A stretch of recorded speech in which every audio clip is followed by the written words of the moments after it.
ఆ వాడంటే నీకిష్టమేగా? మీ నాన్న చూసి భయపడకు, ధైర్యంగా చెప్పు. నన్ను క్షమించండి మావయ్య. నాన్న మాట కాదని నేనే పని చేయను. పైగా మీ అబ్బాయి అంటే నాకు ఇష్టం లేదు. ఎలా బెదిరించాడు చూసారా?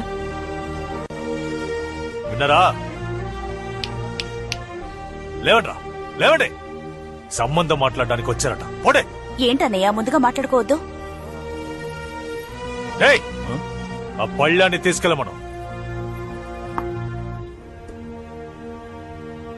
అవును, మొన్న కొడుకు టీ స్టాల్ పెట్టి టార్చర్ పెట్టాడు.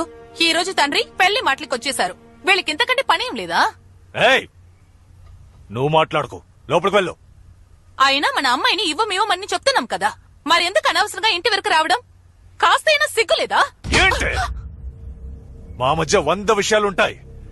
ఈ రోజు కొట్టుకుంటాం, రేపు తిట్టుకుంటాం. ఎంత కాదనుకున్నా వాడు నా ఫ్రెండే.